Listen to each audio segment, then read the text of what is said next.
Acción Cristiana Mundial, un ministerio para llevar el Evangelio, donde haya un oído que escuche y un corazón abierto a Dios.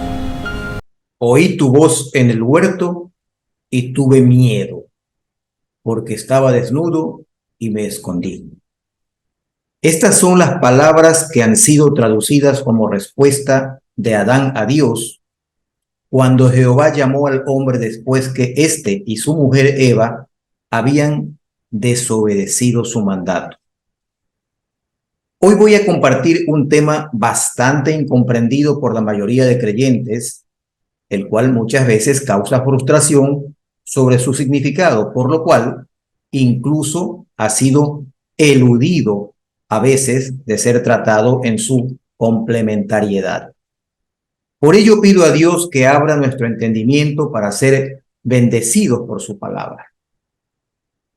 El miedo es un sentimiento común que nos desequilibra cuando nos sentimos amenazados por alguien o por algo. Y es contrario a la paz, que es un estado de armonía. Un versículo muchas veces desapercibido, que consta allí mismo en Génesis, es el número 2 del capítulo 9 y corresponde a lo que Dios decretó a Noé luego de abandonar el arca. Y es aquel que dice, abro comillas, el temor y el miedo de vosotros estarán sobre todo animal de la tierra y sobre toda ave de los cielos, en todo lo que se mueva sobre la tierra y en todos los peces del mar.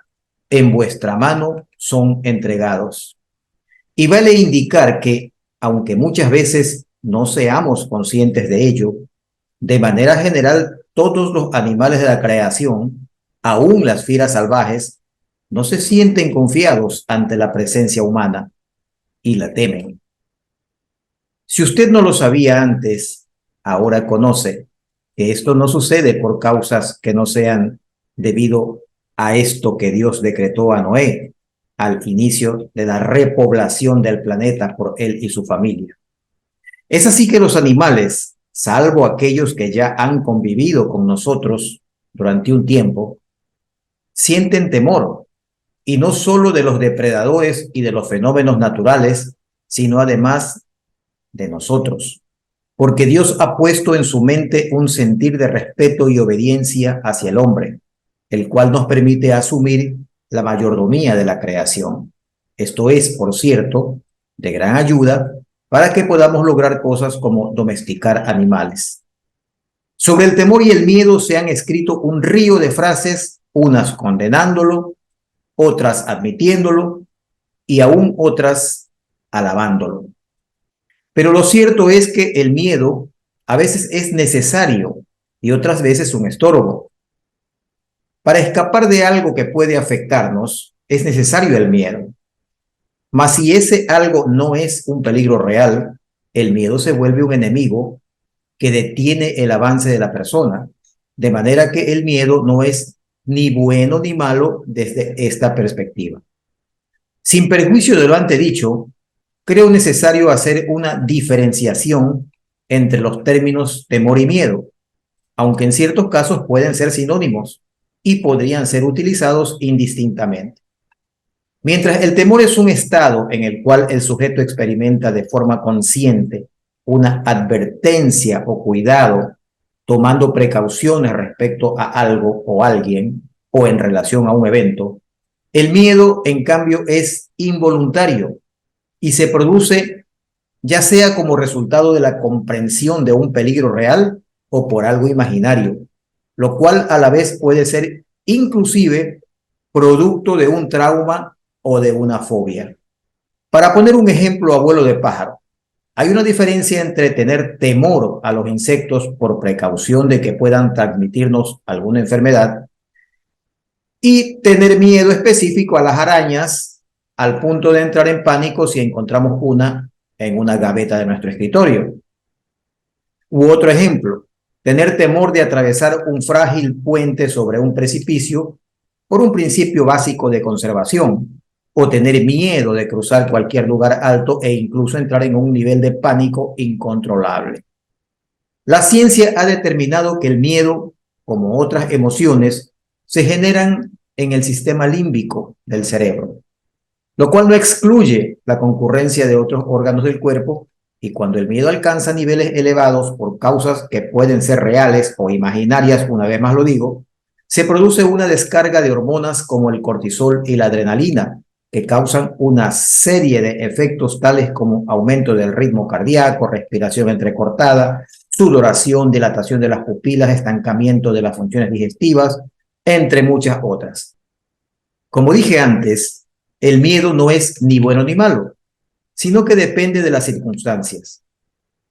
Pero lo que sí es definitivo es que el miedo constante y prolongado enferma al cuerpo, embota la capacidad cognitiva y puede debilitar la voluntad del individuo.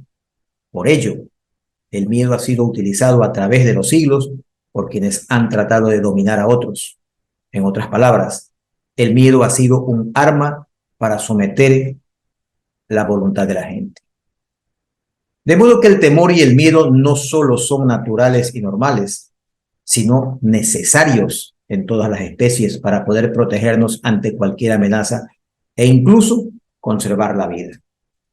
La frase trillada de "yo no le tengo miedo a nada ni a nadie", que algunas personas suelen decir, no es más que una muestra de soberbia e imprudencia. Tendría que el sujeto estar desprovisto de ciertas funciones cerebrales para que ante un evento determinado no tenga miedo. Pero entremos ahora a la parte delicada de este mensaje.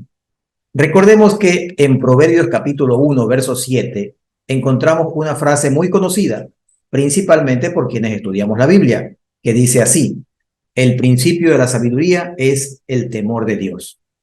Por otro lado, en Primera de Juan capítulo 4, verso 16, encontramos que Dios es amor. Y en tercer lugar, allí mismo en Primera de Juan capítulo 4, verso 18, leemos que el amor echa fuera al temor. Estas tres frases nos obligan a trazar líneas de entendimiento que nos llevan a lo siguiente. En primer lugar, el verso completo en Proverbios 1:7 dice: el principio de la sabiduría es el temor de Dios. Punto seguido, los insensatos desprecian la sabiduría y la enseñanza. De manera que para comprender lo que este versículo realmente nos dice, hay que hacer una lectura completa del mismo, teniendo en cuenta que no debemos ser insensatos, sino sabios, temiendo a Dios. En cuanto al verso que declara que Dios es amor, también tenemos que leer el verso completo, el cual dice, abro comillas, y nosotros hemos conocido y creído el amor que Dios tiene para con nosotros. Dios es amor, y el que permanece en amor, permanece en Dios y Dios en él. Cierro comillas. Y el pasaje se explica por sí solo en su última parte. En cuanto a que el amor echa fuera al temor, una vez más debemos leer el verso completo, el cual señala, abro comillas, en el amor no hay temor, sino que el perfecto amor echa fuera al temor, porque el temor conlleva castigo y el que teme no se ha perfeccionado en el amor. ¿O qué problema? ¿Cómo entendemos esto? En definitiva, ¿debemos tener temor a Dios, sí o no? Recordemos que la palabra que aquí se traduce como amor es la palabra griega ágape, la cual no se refiere al amor filial que uno puede sentir por un hijo, una madre, un hermano, un amigo, etc., para lo cual se utilizaba la palabra philos. Mucho menos se refiere al amor entre un hombre y una mujer, para lo cual se utilizaba la palabra eros. Si tomamos suficiente atención, encontramos que el versículo de Proverbios 1:7, que dice el principio de la sabiduría es el temor a Dios, involucra como sujeto único del temor solo a Dios. Solo a Dios. Observando que el principio de la sabiduría es temerle a Él. Repito, a Él. Partiendo desde aquí, vemos que esto no involucra a otros sujetos, es decir, no se refiere al temor hacia otros, sean personas, cosas o circunstancias. En complemento, Dios es el ágape que echa fuera al temor, pero no al temor a Dios, sino al temor que podamos sentir hacia personas, cosas o circunstancias, de conformidad con lo indicado en el libro de los Salmos, capítulo 23, verso 4, que declara: aunque atraviese valle de sombra de muerte, no temeré mal alguno, porque tú estarás conmigo. Y cuando en el mismo libro de los Salmos, capítulo 118, el verso 6 dice: Jehová está conmigo, no temeré lo que me pueda hacer el hombre. Sin perjuicio de lo manifestado, no olvidemos que somos criaturas imperfectas, hijos de Dios en distintos estados de crecimiento, y como dijo el apóstol Pablo en su epístola a los Filipenses capítulo 3, verso 12, no que lo haya logrado ya, ni que ya sea perfecto, sino que prosigo por ver si logro asir aquello para lo cual fui también asido por Cristo Jesús. En conclusión, dependiendo del grado de desarrollo espiritual que tengamos, será nuestra fortaleza ante el temor y el miedo, tal como es nuestro desarrollo en otras áreas espirituales. Pero cuidemos de no ser como la comunidad de los hebreos, a quienes se les dijo en los siguientes términos: porque debiendo ser ya maestros después de tanto tiempo, tenéis necesidad de que se os vuelva a enseñar cuáles son los primeros principios de las palabras de Dios.